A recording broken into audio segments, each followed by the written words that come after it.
This is like the most awaited moment அப்படின்னு சொல்லலாம். படத்தினுடைய இயக்குனர் நிறைய விஷயங்கள் இவரை பார்க்கும்போது எனக்கு புரிஞ்சுது. ஒரு ஒன் மேன் ஆர்மி மாதிரி அந்த ஒட்டுமொத்த க்ரூவுமே வந்து வழி நடத்துறாரு அப்படிங்கிறது அவர்கிட்ட பேசின ஒரு 20 மினிட்ஸில் எனக்கு புரிஞ்சுது. I know this film is like a dream for you sir. இந்த ட்ரீம் வந்து இப்போ நினைவாகி இன்னைக்கு ட்ரெயிலர் லான்ச்சில் இருக்கோம். இந்த ஃபீல் எப்படி இருக்குது அப்படிங்கிறத நீங்கள் எங்களுக்காக சொல்லணும்னு ஆசைப்படுறோம். We like to have Rajasekar sir, the director of the film.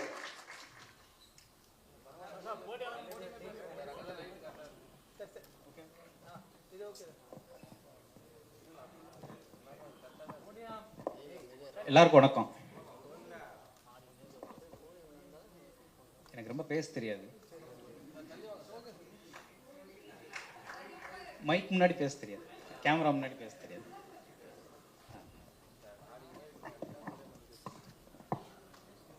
படத்தை பற்றி ட்ரெய்லர்லாம் நீங்கள் பார்த்துருப்பீங்க. படம் மேலே உள்ள கான்ஃபிடென்ட்டில் உங்களுக்கு முன்னாடியே போட்டு காமிக்க போகிறோம். நீங்கள் பார்த்துட்டு சொல்லுங்கள். எனக்கு ஃபஸ்ட்டு இதை நான் இந்த ஸ்டேஜ் இது என்னோடய ஃபஸ்ட்டு ஸ்டேஜ். நான் இதுக்கு முன்னாடி 2 படம் பண்ணியிருக்கிறேன். இது என்னோடய 3வது படம். ஆனால் இதுதான் எனக்கு ஃபஸ்ட்டு ஸ்டேஜ்.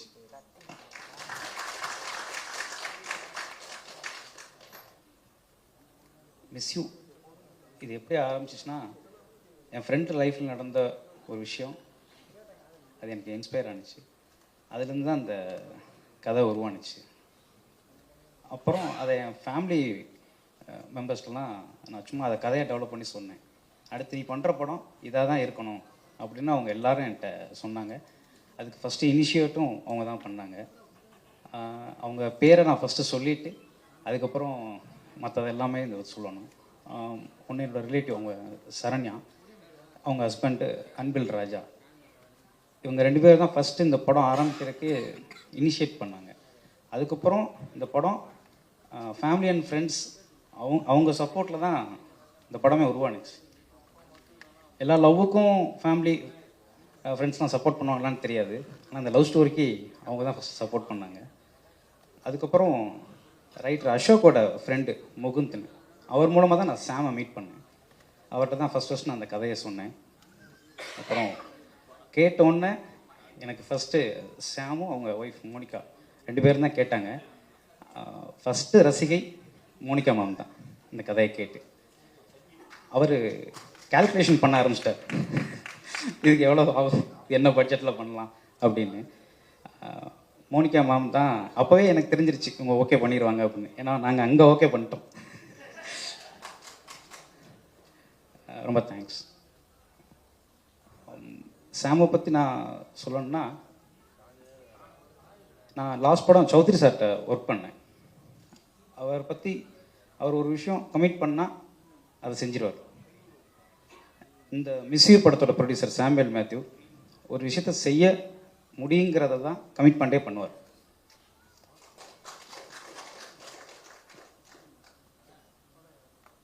என்ன விஷயம்னாலும் நான் அவருக்கும் எனக்கும் எதுலேயும் ஒத்து வராது.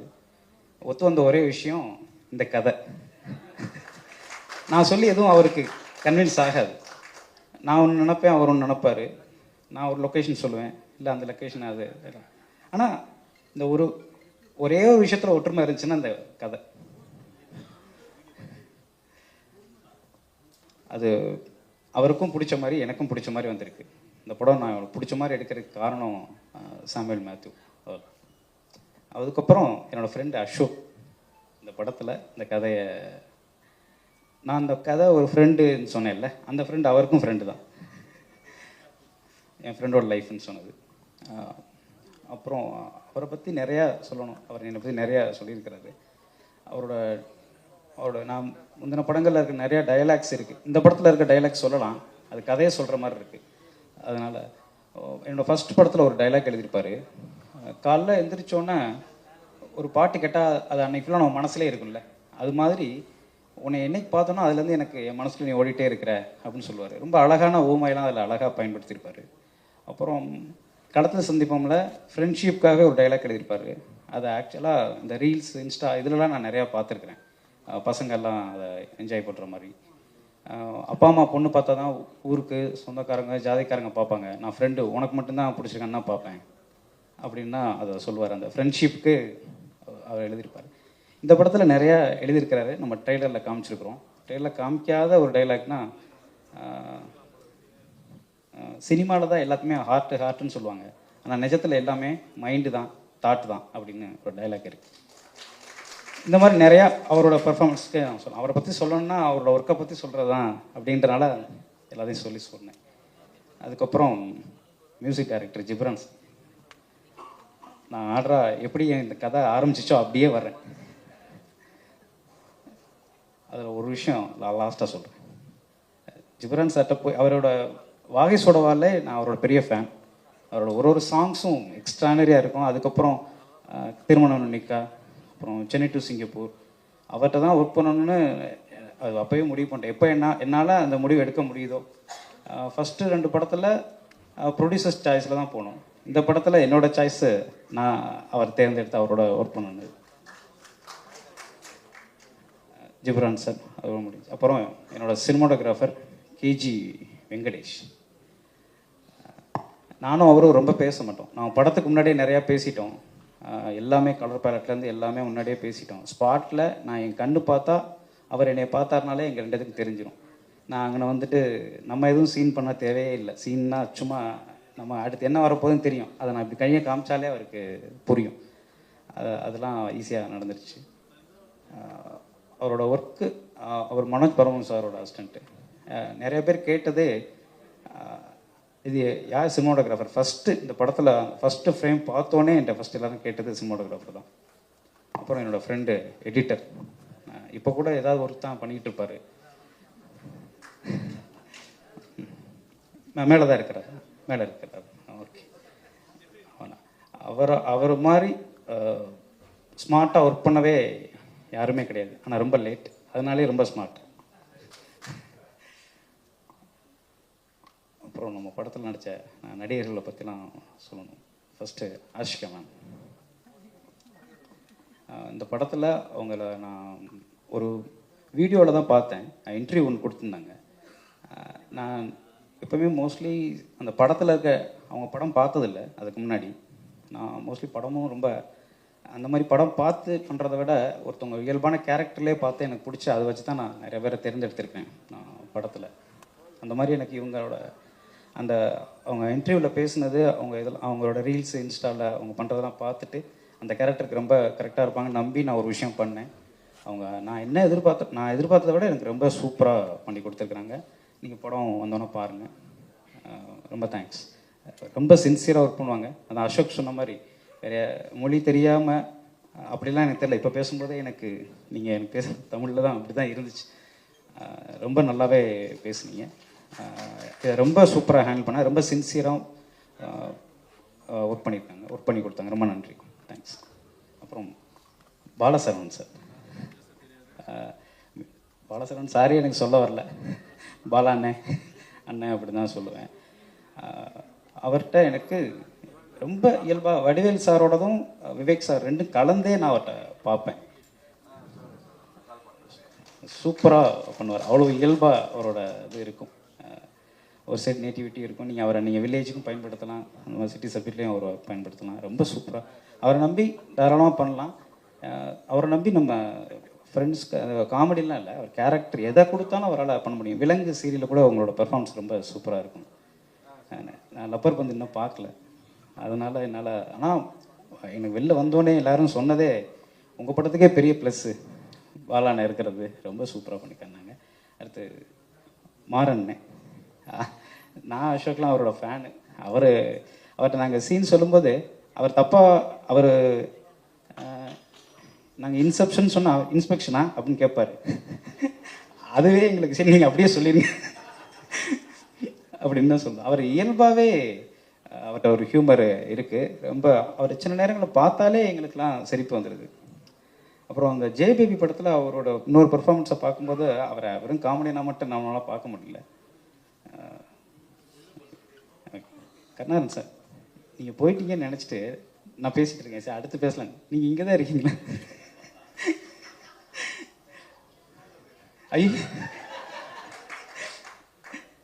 சாரி, இப்போ யாரோ பக்கத்தில் என்னன்னு சொன்னாங்க. கருணாகரன் சார், அவருக்கு இந்த படத்தில் ஒரு சித்தார்த் சார் ஃப்ரெண்டுன்னு நான் தனியாக எதுவும் சீன் பண்ணவே இல்லை.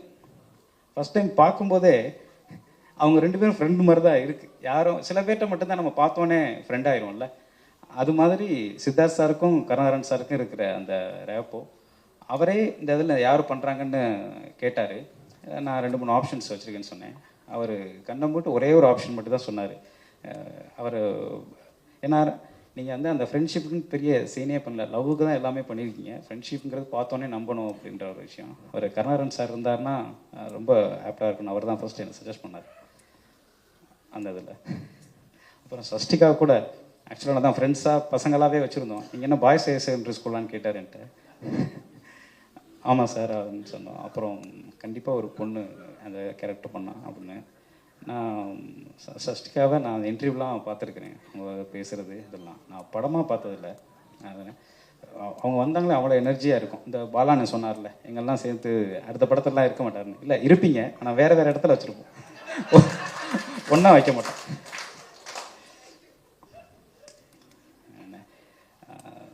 ரொம்ப சூப்பர் ஆக்டர். அவங்கள கொஞ்சம் கண்ட்ரோல் தான் பண்ணணும்.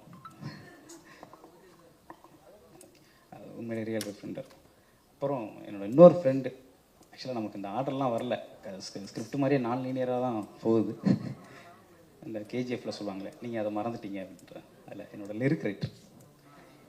ஆமாம், அவரும் ப்ரொடியூசர் பேரை மறந்தார். அவர் இன்னும் பேமெண்ட் வாங்கலை. அவர் படத்துக்கு காசு சம்பளத்தை பற்றி பேச மாட்டார், ஃபஸ்ட்டு ஒர்க் தான் பண்ணுவார். அதனால் ப்ரொடியூசர் பேரை மறந்துட்டீங்களா, கடைசியாக சொன்னீங்களே. ஆனால் இப்போ அவரும் ப்ரொடியூசர்ஸுமே ரொம்ப ஃப்ரெண்டு. வேறு நிறைய ப்ராஜெக்ட் அவங்கவுங்களும் சேர்ந்து தான் பண்ணிகிட்ருக்குறாங்க. ஏன்னா எனக்கு அசோக் மாதிரி எனக்கு லிரிக் ரைட்டர் மோகனும் எனக்கு ரொம்ப ஃப்ரெண்டு. நிறையா மறந்துடுவேன் ஃப்ரெண்டாக இருக்கிறதுனாலே, நம்மளால் தானே பக்கத்தில் இருப்பாங்க அப்படின்றனால மறந்துடுவேன்.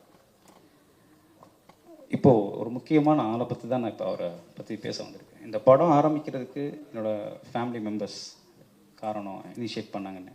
உருவாகிறதுக்கு காரணம் சாமுவேல் மேத்யூ. இந்த படம் மேலே எனக்கு நம்பிக்கை வர்றதுக்கு காரணம், இந்த படம் வந்துடும், இந்த படம் சூப்பராக வந்துடும் அப்படின்னு எனக்கு நம்பிக்கை வந்தது சித்தார்த் சார். நான் சித்தார்த் சார்ட்ட கதை ஓகே பண்ணோன்னே எனக்கு இந்த படம் வந்துடும் அப்படிங்கிற எங்களுக்கு அந்த நம்பிக்கை வந்துருச்சு. எங்கள் டீமில் இருக்க எல்லாருக்கும் அவர் ஒரு பாசிட்டிவான ஆள். அவர் உள்ளே வந்ததுக்கப்புறம் தான் எல்லா பாசிட்டிவான விஷயமும் நடந்துச்சு. எங்களுக்கு இருக்க எல்லா தடையும் போய் இந்த படத்தில் அவர் ஹீரோ, ஆனால் எங்களுக்கு பெரிய மாரல் சப்போர்ட். அவ்வளோ இடத்துல எங்களுக்கு அவ்வளோ ஹெல்ப் பண்ணியிருக்கிறாரு.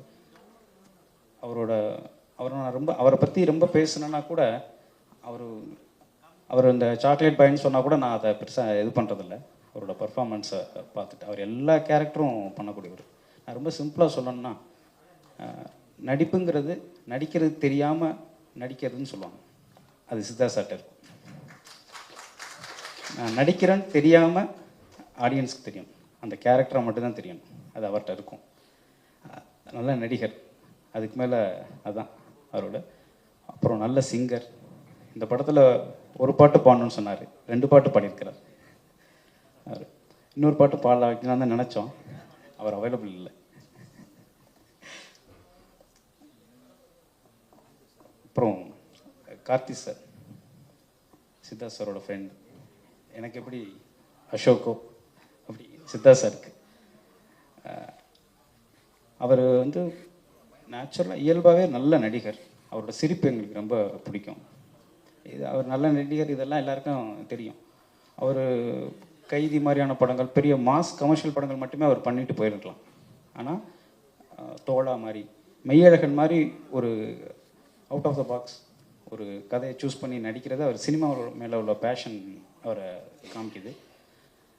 அவரை வச்சு இந்த ஆடியோ லான்ச் ட்ரெய்லர் லான்ச் பண்ணலான்னு சொன்னது சித்தார்த் சார் தான்.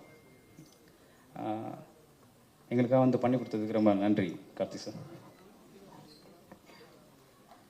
அப்புறம் ரெட் ஜெயண்ட் அவங்க வந்ததுக்கப்புறம் தான் எங்களுக்கு இந்த படம் மக்கள்கிட்ட போய் சேர்ந்துருங்கிற நம்பிக்கை வந்துச்சு. அதுக்கு முன்னாடி இந்த ரிலீஸை பார்த்தே எங்களுக்கு படம் எடுக்க படம்லாம் முடிச்சிட்டோம். ஆனால் ரிலீஸை பார்த்து எங்களுக்கு பெரிய ஒரு தயக்கம் இருந்துச்சு, பயம் இருந்துச்சு. எந்த டயத்தில் வரலாம், எந்த படம் அப்படின்றதெல்லாம். ரெட் ஜெயண்ட் அவங்க அந்த படம் பார்த்துட்டு அந்த இது பண்ணோன்னே எங்களுக்கு இருக்கிற எல்லா தடையும் நீங்கி எங்களுக்கு தெளிவாக எங்களுக்கு எல்லாமே தெரிஞ்சிருச்சு. இந்த படத்தோட ரிசல்ட்டு, இந்த படம் எப்படி போய் மக்கள்கிட்ட சேருங்கிறது. அவங்க வந்து எங்களுக்கு ஒரு பவர் பேக் மாதிரி அவங்களோட சப்போர்ட் இருக்கிறது.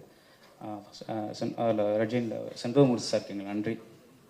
அப்புறம் ராஜா அண்ணன், நான் அன்றைக்கி ஃபஸ்ட் டைம் மீட் பண்ணுறது இன்ன வரைக்கும் அவரை ரொம்ப தொந்தரவு பண்ணி எங்களுக்கு ஃபுல் சப்போர்ட் பண்ணிகிட்டு இருக்காரு. டே நைட்டு எல்லா நேரமும் அவர்கிட்ட தான் நான் எல்லாம் பேசிகிட்டு இருக்கோம்.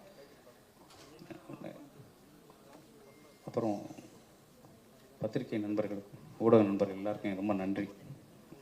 இதுக்கு முன்னாடி எங்கள் படத்தை நான் எடுத்த படங்களை நிறைய இடங்களில் எங்களுக்கு சப்போர்ட் பண்ணியிருக்கீங்க. படத்தை பற்றி நல்ல ரிவ்யூஸ் இதெல்லாம் ரொம்ப ஜென்யூனாக, ஏன்னா எனக்கு இங்கே இருக்க யாருமே தெரியாது. ஆனால் நீங்கள் எல்லாருமே அந்த படத்தை பற்றி எழுதுனது தான் எங்களுக்கு அடுத்த படம் வர்றதுக்கே எங்களுக்கு பெரிய சப்போர்ட்டாக இருந்துச்சு. ரொம்ப நன்றி. பத்திரிகை நண்பர்களுக்கு ஊடக நண்பர்கள் அனைவருக்கும் ரொம்ப நன்றி.